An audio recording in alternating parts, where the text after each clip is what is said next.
Everybody, welcome back to our channel. ఈరోజు వీడియోలో మనం మన డైలీ లైఫ్లో యూజ్ చేసే కొన్ని వర్డ్స్ అండ్ సెంటెన్సెస్ని ఇంగ్లీష్లో ఏ విధంగా చెప్పాలో ఈ వీడియోలో తెలుసుకుందాం. వీడియోని చివరి వరకు చూడటానికి ప్రయత్నించండి. వీడియో కనుక నచ్చినట్లయితే లైక్ చేయండి, షేర్ చేయండి. అలాగే మరిన్ని ఇంట్రెస్టింగ్ వీడియోస్ కోసం నా ఛానల్ని మీరు సబ్స్క్రైబ్ చేయండి. ఇప్పుడైతే మనం టాపిక్లోకి వెళ్ళిపోదామా? Let's get in to the topic. First one is, నా మొబైల్ ఎక్కడ వదిలేశానో గుర్తు రావట్లేదు. నా మొబైల్ ఎక్కడ వదిలేశానో గుర్తు రావట్లేదు. మనం ఎక్కడైనా మొబైల్ మర్చిపోయినప్పుడు ఇలా అంటూ ఉంటారు కదా. సో దీన్ని ఇంగ్లీష్లో I don't remember when I left my mobile. I don't remember అంటే నాకు గుర్తులేదు. When I left my mobile, నా మొబైల్ ఎక్కడ మర్చిపోయానో నాకు గుర్తులేదు అని. నెక్స్ట్ వన్, నాకు వికారంగా అనిపిస్తుంది. నాకు వికారంగా అనిపిస్తుంది. I'm feeling nauseous. I'm feeling nauseous. Nauseous అంటే వికారం అని. నాకు వికారంగా అనిపిస్తుంది అంటే I'm feeling nauseous. Next one, కుంటి సాకులు చెప్పకు. కుంటి సాకులు చెప్పకు. ఎవరికైనా మనం ఏదైనా పని చేయమన్నప్పుడు వాళ్ళు ఆ పని చేయకుండా ఏదో ఒక సాకులు చెప్పినట్లయితే మనం ఇలా అంటూ ఉంటాం. సో దీని ఇంగ్లీష్లో don't give lame excuses. Don't give lame excuses అంటే కుంటి సాకులు చెప్పకు అని. నెక్స్ట్ వన్, నాకు అంతగా నచ్చలేదు. నాకు అంతగా నచ్చలేదు. మనకి ఏదైనా సరే ఫుడ్ కానీ ఇంకేమైనా నచ్చినట్లయితే మనం ఇలా చెప్తూ ఉంటాం కదా, నాకు అంతగా నచ్చలేదు అని. సో దీని ఇంగ్లీష్లో I don't like it much. I don't like it much అంటే నాకు ఇది అంతగా నచ్చలేదు అని. నెక్స్ట్ సెంటెన్స్ ఈస్, అబద్ధాలు చెప్పడం ఎక్కడ నేర్చుకున్నావు. అబద్ధాలు చెప్పడం ఎక్కడ నేర్చుకున్నావు. చిన్న పిల్లలు లేదా ఇంకెవరైనా అబద్ధాలు చెప్తున్నట్లయితే మనం ఇలా అంటూ ఉంటాం కదా, అబద్ధాలు చెప్పడం ఎక్కడ నేర్చుకున్నావు అని. సో దీని ఇంగ్లీష్లో when did you learn to lie. When did you learn to lie అంటే అబద్ధాలు చెప్పడం ఎక్కడ నేర్చుకున్నావు అని. నెక్స్ట్ వన్, వర్షంలో అస్సలు తడవకు. వర్షంలో అస్సలు తడవకు. వర్షం పడుతున్నట్లయితే ఇలా అంటూ ఉంటారు కదా. సో దీని ఇంగ్లీష్లో don't get wet in the rain at all. Don't get wet in the rain at all అంటే వర్షంలో తడవకు అని. వన్, చిన్న విషయానికి అబద్ధం ఎందుకు.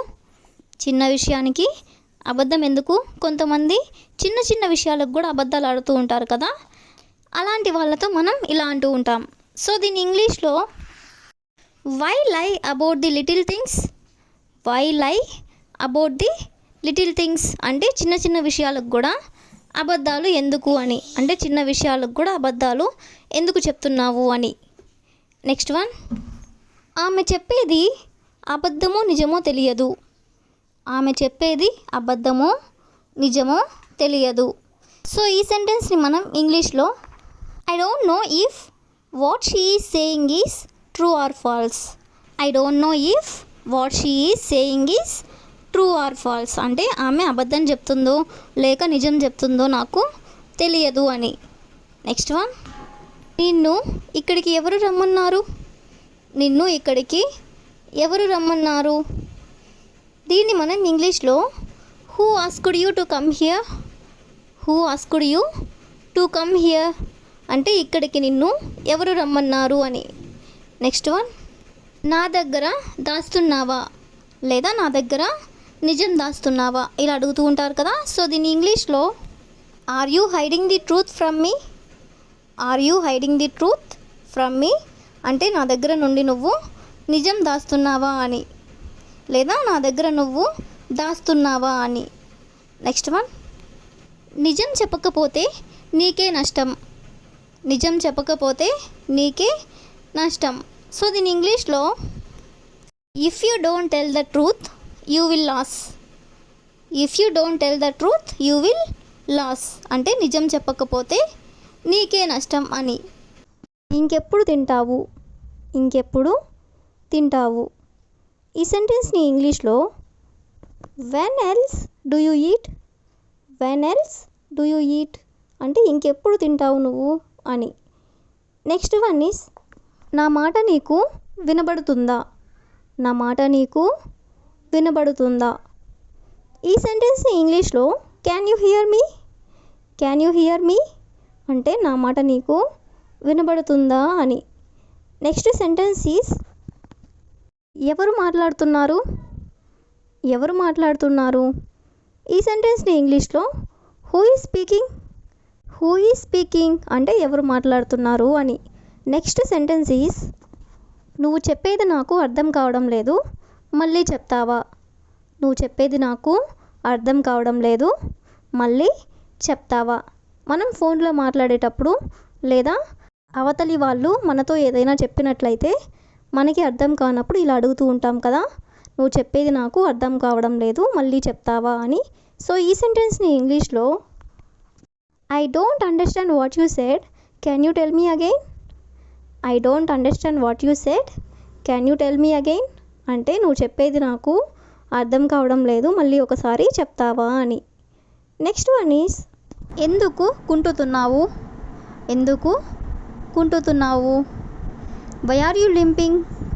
వై ఆర్ యూ లింపింగ్ అంటే ఎందుకు కుంటుతున్నావు అని. నెక్స్ట్ సెంటెన్స్ ఈస్ ఎంత దూరం ఉంటుందో నాకు తెలియదు. ఎంత దూరం ఉంటుందో నాకు తెలియదు. ఈ సెంటెన్స్ని మనం ఇంగ్లీష్లో I don't know how far. I don't know how far అంటే ఎంత దూరం ఉంటుందో నాకు తెలియదు అని.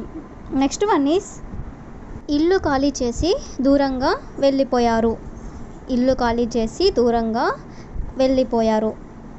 ఎవరికైనా మనం ఇలా చెప్పాలనుకున్నప్పుడు ఈ సెంటెన్స్ని ఇంగ్లీష్లో they vacated the house and went away.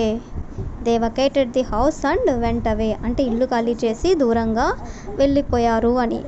Next one is చూడు బయట ఏం జరుగుతుందో. చూడు బయట ఏం జరుగుతుందో ఇలా మనం ఎవరితో అయినా అంటూ ఉంటాం కదా. సో ఈ సెంటెన్స్ని మనం ఇంగ్లీష్లో see what's going on outside. See what's going on outside అంటే బయట ఏం జరుగుతుందో ఒకసారి చూడు అని. నెక్స్ట్ వన్ ఈస్ నీకు అతని పేరు గుర్తుందా? నీకు అతని పేరు గుర్తుందా? Do you remember his name? Do you remember his name అంటే నీకు అతని పేరు గుర్తుందా అని. నెక్స్ట్ సెంటెన్స్ ఈస్ నేను ఈరోజు కాస్త ఆలస్యంగా లేచాను. నేను ఈరోజు కాస్త ఆలస్యంగా లేచాను. I woke up a little late today. I woke up a little late today అంటే ఈరోజు నేను కాస్త ఆలస్యంగా నిద్ర లేచాను అని. నెక్స్ట్ సెంటెన్స్ ఈస్ మీరందరూ ఎలా ఉన్నారు? మీరందరూ ఎలా ఉన్నారు? జనరల్గా మనం ఇలా అడుగుతూ ఉంటాం కదా. సో ఈ సెంటెన్స్ని ఇంగ్లీష్లో how are you all. How are you all అంటే మీరందరూ ఎలా ఉన్నారు అని. నెక్స్ట్ వన్ ఈస్ నన్ను ఉదయం త్వరగా నిద్రలేపు. నన్ను ఉదయం త్వరగా నిద్రలేపు. ఈ సెంటెన్స్ని ఇంగ్లీష్లో Wake me up early in the morning. Wake me up early in the morning అంటే ఉదయం నన్ను త్వరగా నిద్రలేపు అని. నెక్స్ట్ సెంటెన్స్ ఈస్ అతనికి ఇంటి దగ్గర ఉండడం ఇష్టం. అతనికి ఇంటి దగ్గర ఉండడం ఇష్టం. ఈ సెంటెన్స్ని ఇంగ్లీష్లో he loves being at home. He loves being at home అంటే అతనికి ఇంటి దగ్గర ఉండడం ఇష్టం అని. నెక్స్ట్ సెంటెన్స్ ఈస్ నేను ఈసారి రాకపోవచ్చు. నేను ఈసారి రాకపోవచ్చు. దీన్ని మనం ఇంగ్లీష్లో I may not come this time. I may not come this time అంటే ఈసారి నేను రాకపోవచ్చు అని.